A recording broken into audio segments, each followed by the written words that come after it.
Michelle Pomerantz. Congratulations on qualifying athletes to Level 9-10 regionals. I know this is the time of year when excitement is high and patience is running a little low. We're all repeating ourselves for the 100th time, running on caffeine, and doing our best to keep the Grinch from making a guest appearance. With that in mind, I highly recommend watching this entire video. It should give you everything you need for a smooth and successful regional competition. And I promise if you ask me a question that's covered in the video, I will do my best to keep my inner Grinch tucked away. But I can't guarantee that there won't be a tiny bit of judgment. At this point, your athletes should be registered in MeetMaker.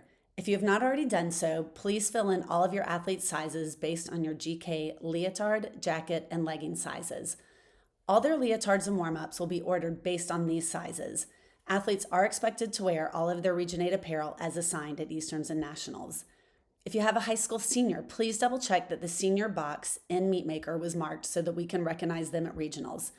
If you have an athlete who is petitioning to Level 9-10 regionals, they should already be entered in MeetMaker as a petition. Petition athletes are charged when their petition is accepted. There are no refunds for any athlete for any reason. Coaches, when you arrive at the meet, please have one of your coaches check in at the scoring table as soon as possible. Rotation sheets will be taped to the table and there will be highlighters provided. I'm going to do a demonstration because we seem to struggle on this. Please find your gym name on the top of the sheet and highlight it. This will shorten our roll call as we will know that you are in attendance. Do not highlight your athlete, just the club name at the top. If you have an athlete that's a scratch, you're going to come down into their rotation. Scratch their name, but please don't scratch through their number so that we can make sure we scratch the correct athlete. We do this so that if we need to rearrange squads, we'll be able to do it prior to the main coaches meeting. And even though you watch this entire video, you will still need to come to the first part of each coaches meeting to make sure that you had no change in your starting event. Each age group for level 9s and 10s will have 7 slots allotted to qualify to Easterns and Nationals. There are times that Region 8 does receive additional slots, but often we won't know those extra slots until after our competition. You will be notified by me if your alternate is moved up.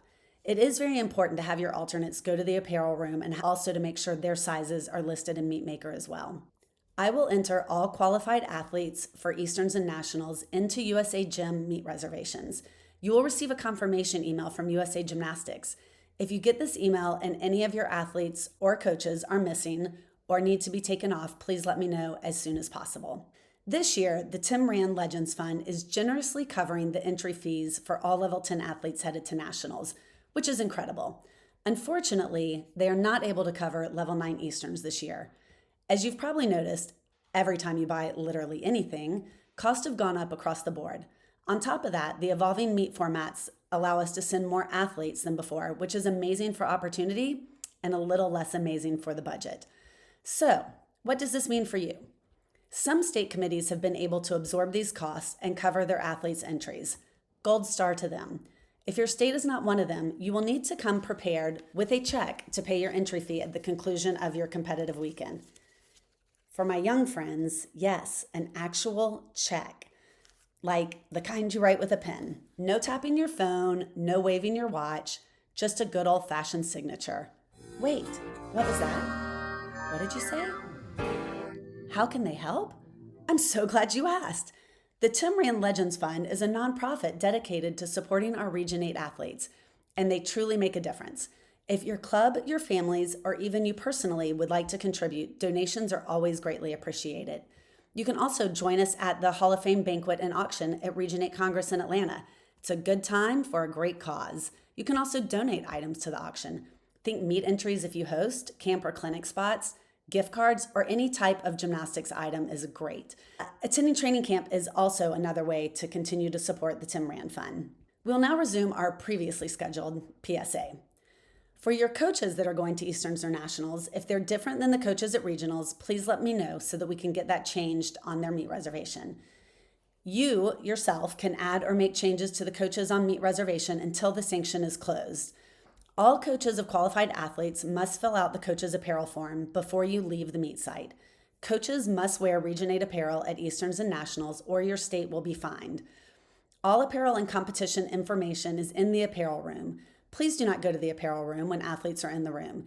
And we actually prefer that you come to the apparel room after your last session of the weekend so that we can make sure we get the correct apparel for you for the days that you will be at the meets. If your club is not in good standing from either working training camps, hosting training camps, having athletes at training camps, or donating to our region, please be prepared to pay for your apparel package. Again, a check is the preferred form of payment. I look forward to seeing everyone in Florida, and I hope that your athletes have the best meet of their season thus far. Go Region 8. Hey Region 8, Brad Harris here, Region 8 Development Program Chair and also the Meet Director for the 2026 Level 9 and 10 Regional Championships. Evelyn Chandler, our Regional Tech Chair, will be the Meet Referee for the weekend, and RACC Michelle Pomerantz will serve as the Meet Administrator throughout the weekend.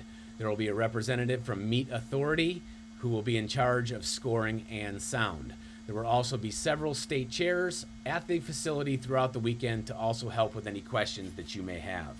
Coaches, as you arrive to the venue, please make sure you have signed in on the designated forms and received a red bracelet from either myself, Michelle Pomerantz, or the representative of Meet Authority Productions. These bracelets will signify that you are good to go throughout the weekend and have been verified. Starting events, even after rotation sheets have been released, changes to those squads are possible, meaning sometimes our scratches, which gives us too small of a squad, and we may have to shuffle things so that we can be within the rules of the R&P. Gym A, as you arrive, will be closest to the entrance, and Gym B will be closest to the head table. We'll be using a modified Capital Cup format. There will be a 20-minute stretch in each session. Following that stretch, the athletes will line up in front of their first event, where we will present our clubs, play the national anthem, and then shortly thereafter begin Flight A's first time warm-up. Once their time warm-up is completed, we'll begin competition for our Flight A athletes, and Flight B will then begin their first time warm-up period. As far as rotations are concerned, they are not continuous. We will be playing the USAG chimes. That chime will signify that it is time to rotate, and only then time to rotate. Please do not go early to your next event. We'll be using AAI equipment supplied by Lightning City Gymnastics, and just like in 24 and 25, we are keeping the balance beams side by side and sharing the floor exercise. The vault and uneven bar areas, since those events move faster, will be independent of each other. For Floor X warm-ups, the athletes will take turns in between the athletes in the squad that precedes them while the officials are judging. Meaning if there are 6 athletes in the squad that precedes your squad, you may warm up in between all 6 of those routines. However, once you hear the USAG chimes, we have rotated. Once we have rotated, you may not continue taking turns in between the routines of the gymnasts that are in your squad. Consider this your warning, because we've had a few problems with this in the past. For music, we would appreciate it if you'd play your own, but there will be a representative on hand to help if necessary. Due to the number of attending coaches, it will be impossible for us to provide catered coaches' hospitality at the regional championships. There will be snacks, bottled water, and soft drinks available, and please be advised that outside food is allowed, and it also can be eaten in the periphery areas. There's also a concession stand available throughout the weekend in the lobby. There will be trainers to the right of the head table that will be there to help in any way they can. And finally, please keep in mind that every general stretch will start on time in the front of the arena, even if we are running behind. We will have a carpet bonded foam area set up in case that does occur. That is it for me. Thank you very much, and good luck throughout the weekend, and go Region 8. Hi there, I'm Evelyn Chandler, the Region 8 Technical Director, and I have the privilege of being the meet referee for the 9-10 regionals as well as 6-7-8 regionals. As a meet referee, you are more than welcome to approach us if you didn't see a start value or a score and you want to get it verified. We will be accessible to you. Just a couple little things I'd like to mention, and the first one is perception is reality. So if you are having a long conversation with any of the judges, the people in the stands don't know. They think that maybe those judges know you better and therefore you're going to favor their kids. So let's just try to keep the conversations down to a minimum if possible. The next thing I'd like to remind you is that we can do video review, but we have to have a video. So if you're the ones taking the video, it would be good if it were at the same level as the judges are seeing versus being somebody, a parent in the stands. If you have a video and you have a question about a routine and you're thinking about doing an inquiry, bring it to one of us. We are more than welcome and legally allowed to look at it, and then we can let you know if we think the inquiry should go forward. One other thing that I'd like to mention has been a little bit of a problem, we'd like to alleviate it this time, and that is if you're going to do your pre-routine pep talk with your gymnast, could you do it while the gymnast before you is performing so that when the judge raises the flag, says her name, you're ready to go. Otherwise, once that flag is raised, it's 30 seconds and you don't want to be standing there talking and eating up that time. So, okay, Coach Callie and I are going to start now so that we aren't late for regionals. So we'll be taking off shortly and we can't wait to see you there. Okay, let's go, Coach Callie. It's time. And we're going to be going now.